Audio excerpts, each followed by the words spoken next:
Olá, começa agora o Em Pauta. Neste programa nós vamos tratar sobre a cultura do ódio.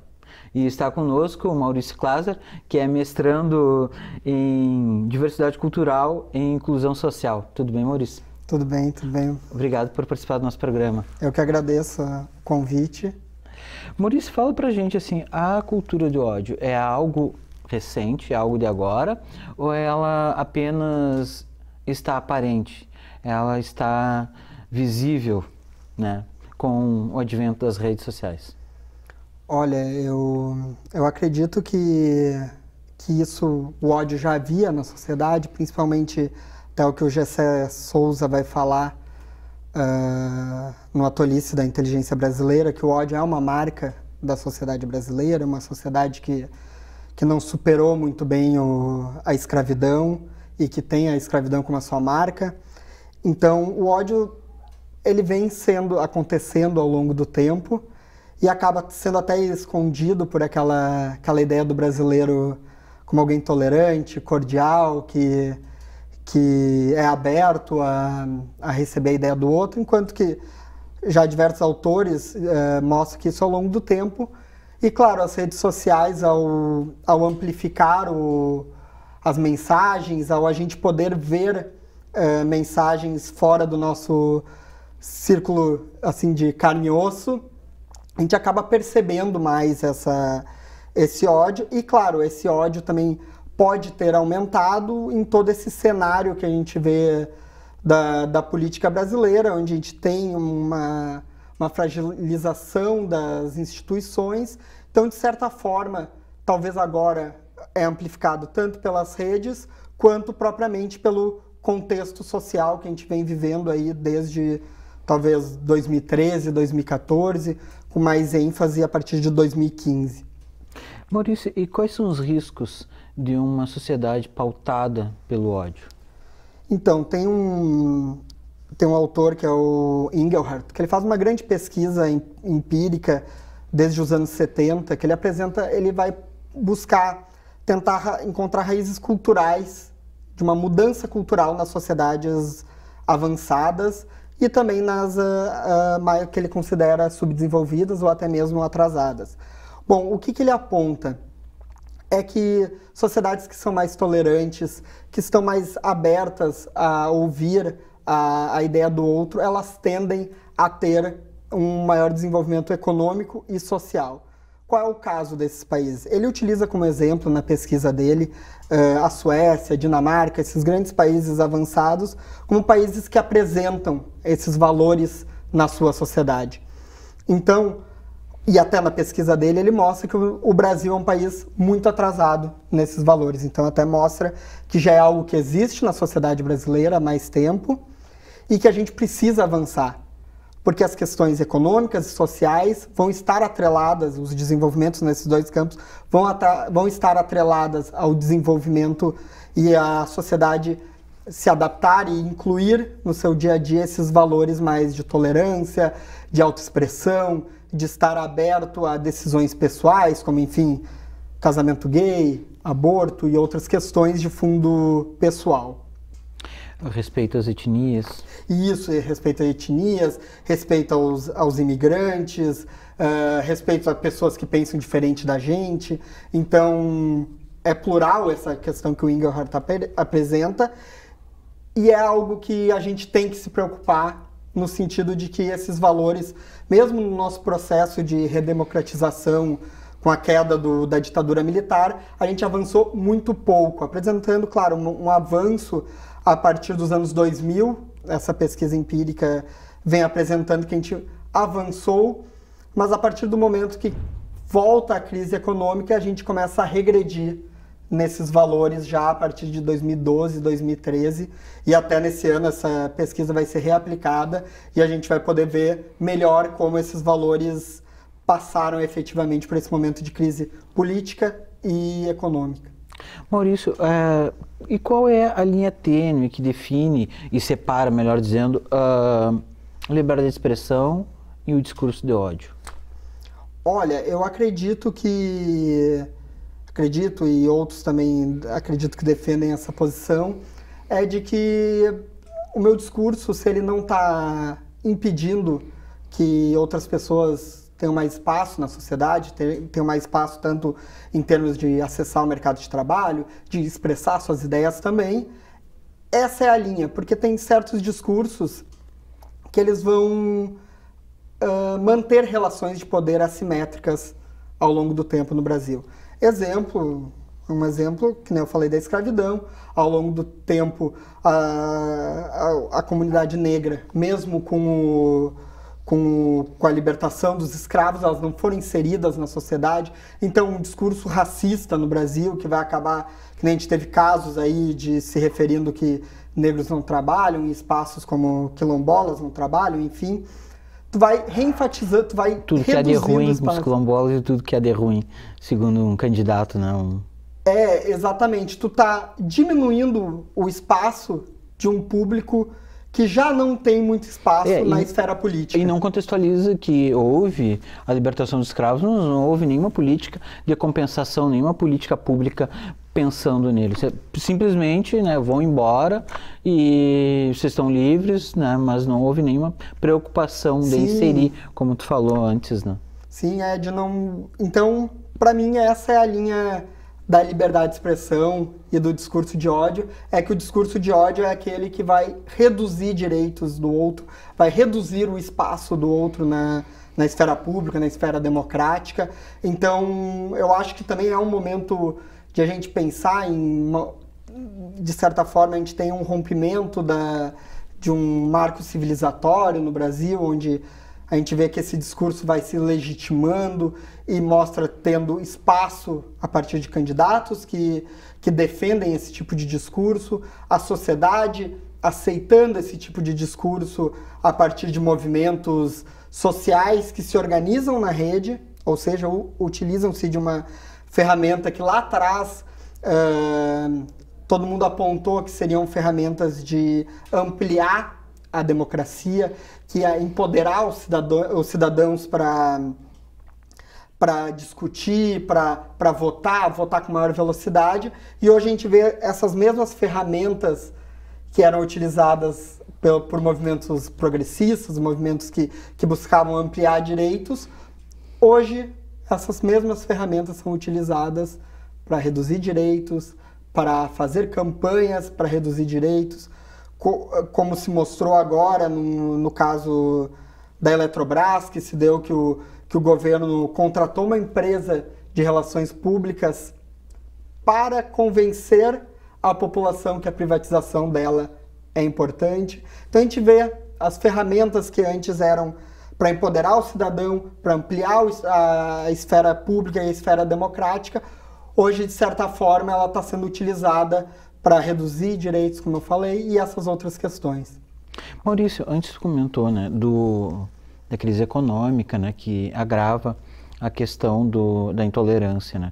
É um pouco óbvio o que eu vou dizer, mas eu considero necessário. O nazismo nasceu de uma crise econômica, né? E que buscou no outro a culpa por essa crise econômica e justificou toda a guerra e todo o Holocausto, né?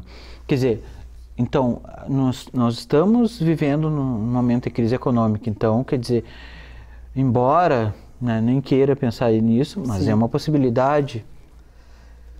De certa forma, que nem da cultura da eliminação do outro. Isso. A política, de certa forma, ao longo do tempo, a democracia surge como uma possibilidade de mediar esse confronto que antes é de um amigo e inimigo, que eu tenho que exterminar o meu inimigo. A democracia liberal se propôs a ser um meio de um nós versus eles, e que se eu venço, o outro perde, mas eu não ganho tudo, e ele também não perde tudo, e o que perdeu não está ali também para eliminar o meu poder. Mas há uma negociação nisso. É uma negociação, ganhei, tem que seguir as regras democráticas, o mandato é de 4 anos, daqui a 4 anos a gente novamente, não que a democracia seja só eleições, mas que as eleições são o grande momento onde esse pacto é celebrado. E hoje a gente vive um momento, como a Chantal Mouffe vai falar, até diferente, que a gente não tem só uma crise econômica, como no caso da ascensão do nazifascismo, que a gente tinha, a democracia liberal ainda não tinha se consolidado propriamente. Hoje a gente vive um momento de crise das democracias ao longo do globo. Então a gente tem, além da crise econômica, nós temos uma crise institucional. O que ela vai falar? Em grande parte no caso ela discute na Europa, enfim, nos Estados Unidos também, é que as pessoas não identificaram mais diferenças entre os governos, principalmente no caso da União Europeia, onde a União Europeia se apresenta como sempre chancelar um governo ou impor medidas para um governo. Então os eleitores começaram a não enxergar mais diferença entre a esquerda e a direita, e hoje ascende, no caso europeu, nós temos o caso de uma extrema-direita aparecendo como uma opção viável para essa sociedade, a esses partidos que perderam as suas características. Mas isso não é uma consequência do discurso neoliberal, de que prega que, por exemplo, o Estado deve ser gerido como uma empresa, e aí reduz as contradições, reduz todo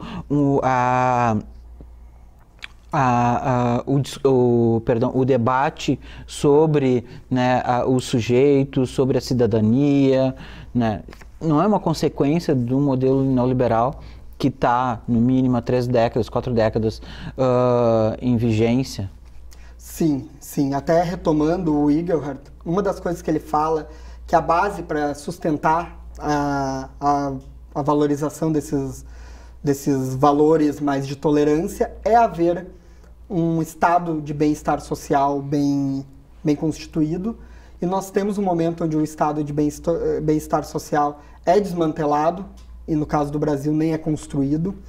Então, sim, até pegando autores como Milton Friedman, que são da gênese dos pensadores do neoliberalismo, eles se apresentam dizendo que talvez a democracia não seja o melhor formato, porque vai fazer a maioria sobre a minoria se impor. Então, cada um com a mão invisível do mercado vai encontrar a sua melhor forma para a sociedade. Então a gente vê esse pacto social sendo rompido pelo neoliberalismo. Aí eu digo, primeiro, no âmbito de desmantelar o estado de bem-estar social, que o que é isso? Saúde pública, escola pública e outros serviços públicos, mas também de desmantelar a própria democracia em si, como no caso brasileiro, que a gente vê a derrubada de um governo para se pôr a agenda do governo derrotado e para suprir a agenda do mercado, que é a reforma trabalhista, a reforma da Previdência, as privatizações. Então a gente vê uma série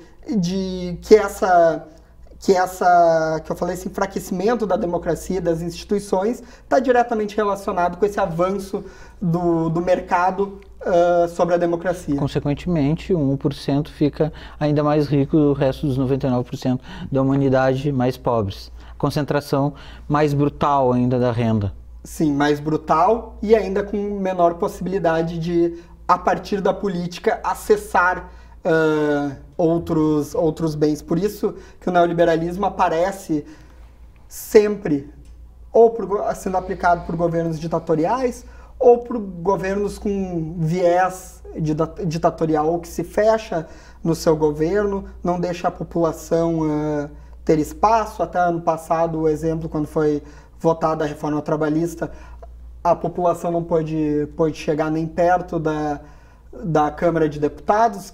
Que democracia é essa onde o povo não pode participar dela? O próprio presidente da Câmara, o Rodrigo Maia, na época falou que a Câmara não tem que atender os interesses da população e, teoricamente, a Câmara de Deputados é a casa do povo. Sim. E como que o povo não pode ocupar aquele espaço?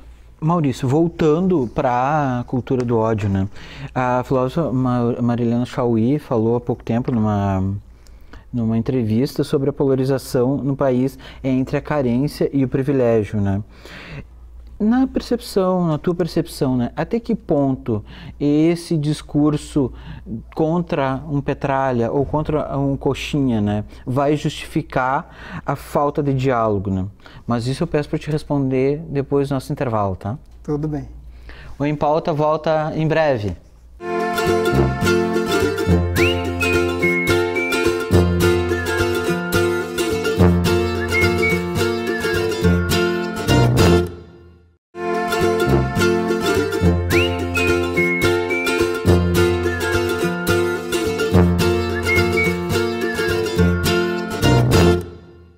Voltamos com o Em Pauta.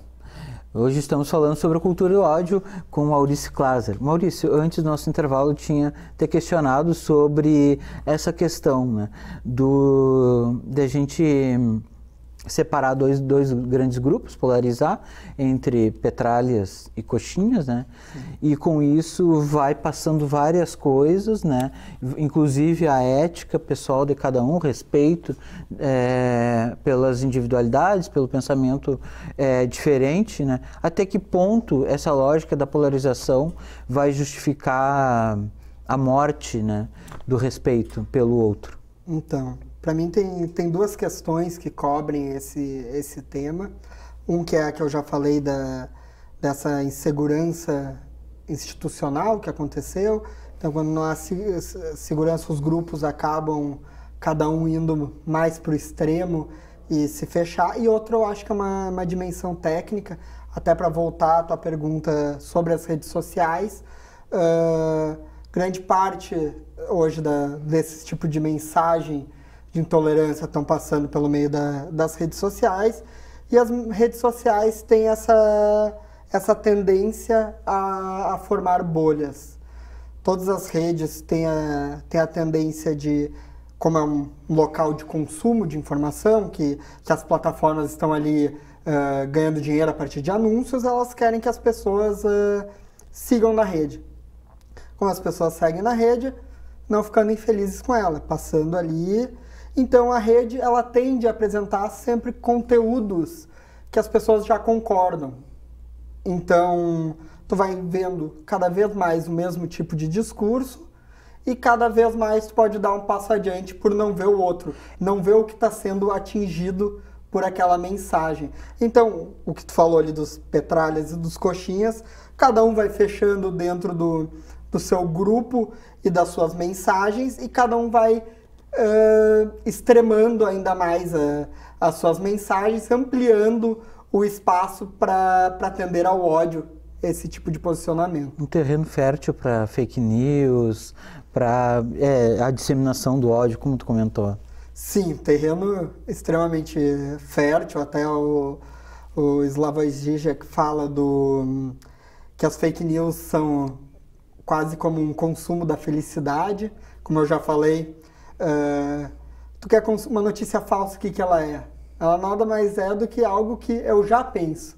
Eu já penso, mas não tem nada propriamente que corrobore. Então tu está ali na rede social e é apresentada uma notícia exatamente com aquele conteúdo que tu já pensa.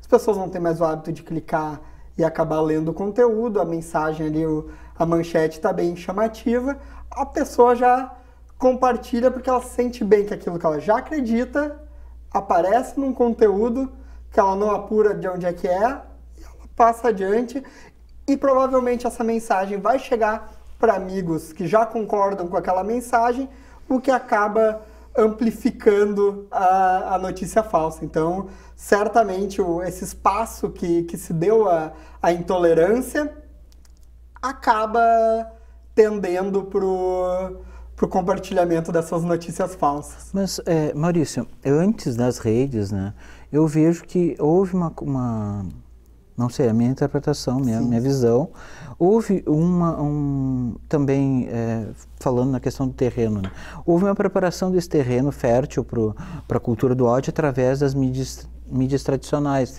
TV, rádio, jornal e revistas, né, em oposição aos governos petistas, né. Quer dizer, houve ali, no mínimo, uma década, né, de uma oposição ferrenha que justifica, né, justificou várias inverdades, né, justificou até esse ódio por parte da população, e depois, né, houve uma reação da outra parte que não concordava. Não sei, é a minha visão, não sei qual é a tua percepção a respeito, né, dessa construção, do papel da mídia tradicional. Sim, eu acredito, até a mídia tradicional hoje se apresenta muito reativa a esse avanço das notícias falsas, Mas às vezes e isenta, né, também, isenta, como se nada tivesse a ver com ela, sim, e como se ela não também fizesse fake news, né? Exatamente, como se ela não... Até tenho, eu acompanho uma página que aparece muito nas redes sociais, e para falar um exemplo bom, é a Caneta Desmanipuladora, e que ela se foca muito na mídia tradicional, e ela corrige as manchetes da mídia tradicional, e tu nota que é muito enviesado o discurso da mídia tradicional. Então não tem só a culpa desses sites falsos. A mídia tradicional tem o seu papel nesse descrédito também das notícias. Até para trazer como exemplo, a mídia tradicional bateu muito na repercussão do caso da Marielle, e principalmente que é a principal fonte de disseminação de mensagens falsas sobre o caso da Marielle foi do Movimento Brasil Livre. Mas um estudo que o The Intercept apresentou e essa caneta desmanipuladora também apresentou, mostra que a mídia tradicional, principalmente na repercussão daquele caso da juíza que até utilizou-se de notícias falsas, a maioria das manchetes da mídia tradicional se apresentava não dando juízo de valor que a juíza estava espalhando notícia falsa. Então mostrava lá as aspas: juíza diz que Marielle é ligada ao tráfico, para o usuário que recebe aquela mensagem e que só lê a manchete, a informação é que a Marielle pode ser ligada ao tráfico. Eu tenho uma percepção de que a mídia tradicional, ela, dependendo de certos públicos, ela usa eufemismo. E dependendo do outro público, ela usa toda a potência de palavras, né, que tem um valor simbólico muito forte. É correta essa percepção? Sim, é correto. E até, para voltar nesse caso do acompanhamento de manchetes, é muito claro, em alguns momentos, não apresentar o partido da pessoa. Quando é de um lado, na manchete, só aparece lá o nome prefeito de Maringá, exemplo. Não que tenha um caso do prefeito de Maringá. Mas no outro exemplo, prefeito petista, para usar um termo. A mídia se utiliza desses subterfúgios para, ora, eu falo do escândalo de corrupção de um... É como se falasse sem falar. Isso, mas falo... Como teve aquele caso da entrevista do Fernando Henrique que acabou sendo publicado com... Podemos tirar se achar melhor. Então, tem esse peso, a mídia tradicional criou esse ambiente de descrédito, até o que o Castells vai falar lá da política do escândalo de mídia. As TVs, os jornais entendem, que eu digo as de mídia tradicional, entendem os escândalos de corrupção como um produto. Então, como uma série de TV tem que ser renovada. Tem também o caso do escândalo de corrupção, que toda hora tem que ter um fato novo e tem que se espetacularizar, tem que se botar na capa, e assim se destrói reputações. Até para usar um exemplo, o que teve, que é histórico, do Ibsen Pinheiro, que ele foi capa de uma revista vinculada a um escândalo de corrupção, e anos depois, ali acabou a carreira política dele. Claro, ele seguiu na política, mas num âmbito mais burocrático, mas acabou com a sua carreira política propriamente dita de se lançar a cargos, e anos depois se descobriu que era mentira, que tinham errado, que a informação era inverídica, e assim são reputações que são destruídas, as instituições são desacreditadas. Ora a imprensa faz pressão para quando um ministro vai assumir e dizem que é em nome do foro privilegiado, e quando agora o Temer acaba indicando o Moreira Franco toda hora para um novo ministério para ele acabar tendo foro privilegiado, a mídia não faz, a mídia tradicional não faz a mesma pressão. Aqui, para usar o exemplo, quando o Lula foi assumir a Casa Civil no governo Dilma, houve uma pressão muito forte da mídia e, consequentemente, da justiça para que ele não assumisse, porque, teoricamente, ele estava buscando foro privilegiado, e agora vários ministros do governo Temer também vão, e isso não é pauta tanto do judiciário, quanto não é pauta da mídia fazer uma pressão. Maurício, aí continuando a política, mas fugindo da política partidária, quero ouvir de ti sobre o papel das instituições, né? Me parece que há uma conivência das instituições com essa narrativa do ódio, né? Por exemplo, há um candidato, francamente, né, com um discurso de intolerância, um discurso de violência, né, e que não acontece nada, né? Quer dizer, o Estado está permitindo que esse discurso, essa narrativa, ela esteja, né, imbricada no cotidiano das pessoas, esteja sendo colocada no imaginário como se fosse algo válido, no imaginário da população, como se, na subjetividade da população, como se fosse algo válido mesmo. Como eu comentei, a gente vive essa fragilização das instituições, que acaba abrindo espaço no Brasil para um Bolsonaro. Tem o caso do Trump nos Estados Unidos, o Brexit na Inglaterra, que são conteúdos que o conteúdo desses 3 grupos acabam sendo compartilhados. Então eu acho que há uma conivência, até a gente vê, assim, tu vai entrar numa rede social de algum membro do judiciário, até o exemplo dessa juíza no caso da Marielle, e ela tá lá falando um discurso de ódio, ligando a vereadora assassinada ao tráfico de drogas, sem nenhum tipo de apuração, levando adiante um discurso de ódio, e o pior, quando uma juíza fala, não é que nem eu e tu aqui, ela tem a legitimação institucional por ser uma juíza falando disso, como o caso de um deputado falando isso. Teve o caso do deputado também que estava falando um monte sobre isso, e falando, brigando sobre isso, e no fim ele até deletou a sua rede social pela pressão que teve. E ele também declarou apoio a candidato a presidente que defende esse tipo de dado, de valor, e nós vemos sendo legitimado, com espaços na sociedade, dando espaços de legitimação para o discurso de ódio, trazendo às vezes alguém para falar num espaço público, alguém que está aí para fragilizar a sociedade, para aquilo que eu falei lá atrás, de diminuir a esfera pública e democrática para grupos que já são marginalizados no Brasil.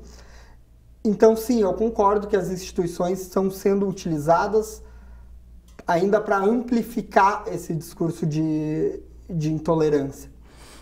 A filósofa Márcia Tiburi diz que não há diálogo com um fascista, né?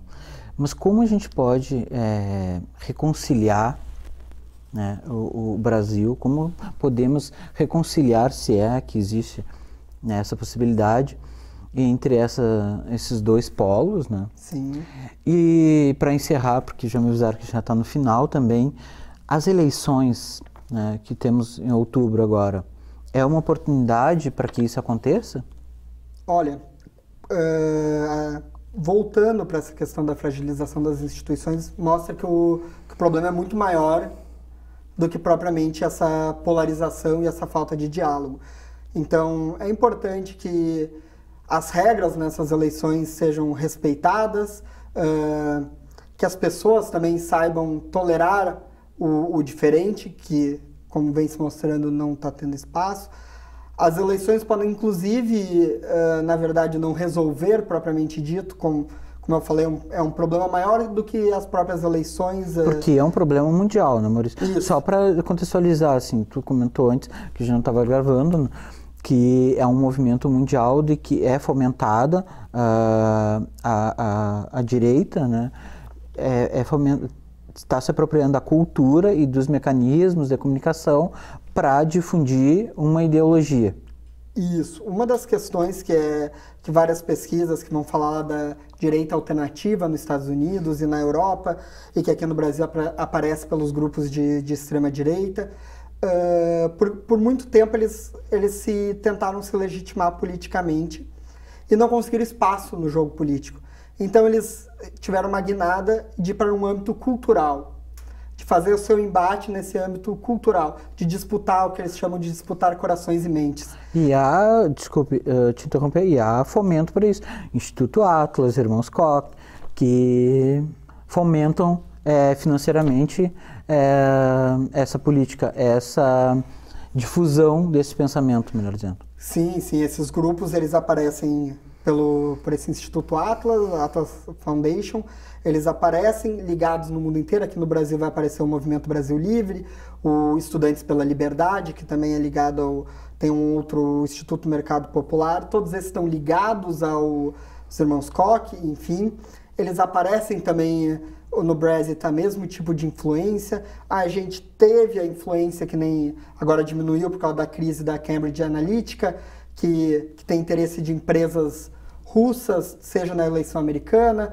Apareceu que essa empresa pode ter tido participação nas eleições de 2014 no Brasil.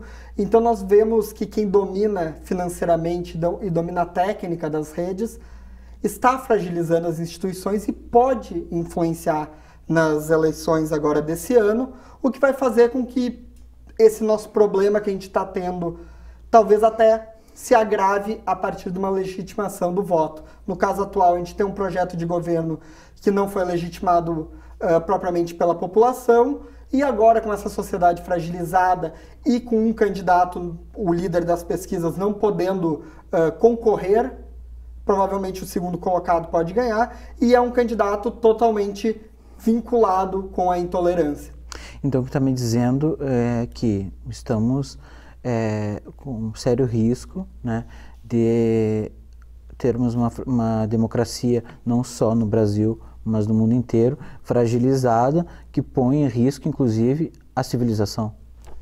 Olha, é um tema polêmico, abrangente, que sempre é difícil especular para frente, mas sim, as instituições em diversos cantos do mundo estão fragilizadas, até se mostrou que a democracia e neoliberalismo não são compatíveis, e o que está vindo no lugar do neoliberalismo, enfim, até pode ser uma outra forma do neoliberalismo, não que ele vai acabar, mas uma nova visão, pode ser com uma intolerância e a partir desses governos de extrema-direita, um neoliberalismo que ataca não só no âmbito econômico, que na fase anterior do neoliberalismo, com o Tony Blair, com o Clinton ainda dava espaço para as minorias, tinha uma certa cooptação dos movimentos sociais.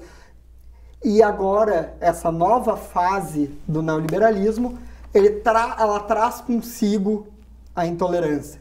Então, sim, a nossa democracia pode vir a estar ameaçada e muito mais diminuta, com uma esfera democrática menor, a partir da ascensão de pessoas como Trump, Bolsonaro e propriamente a questão do Brexit, que não aparece com um ícone em cima, mas como um movimento que vem das massas.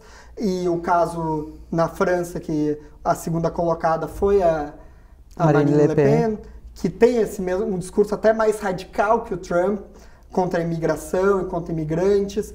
Então, é uma tendência global, é um risco para a democracia, e nós, como brasileiros, devemos ficar preocupados e buscar que essas eleições sejam livres, sejam democráticas, sejam claras, em que todos possam apresentar suas ideias, apresentar seus candidatos e que o povo possa decidir de forma mais ampla. A democracia ajuda a furar a bolha, é isso? Acredito que sim, que é um momento onde as ideias estão mais quentes na sociedade, onde as pessoas estão na rua fazendo, seja comunicação propriamente dita na rua, conversando com as pessoas, ou até pela internet, pelo WhatsApp. Tem a fake news, mas também tem as pessoas ali fazendo um bom trabalho, mostrando a verdade, como eu falei, gente que está preocupada em bater nas notícias falsas. Então, é um momento que está aberto e que nós juntos podemos construir se a gente defender uma eleição livre e democrática. Maurício, muito obrigado pela entrevista. A gente tem que encerrar, teria mais questões, porque está muito bom o papo, mas eu já estourei o tempo, né? Muito obrigado, Maurício, pela participação. Eu que agradeço. Muito obrigado, Lai. O Em Pauta fica por aqui. Até o próximo programa. Tchau!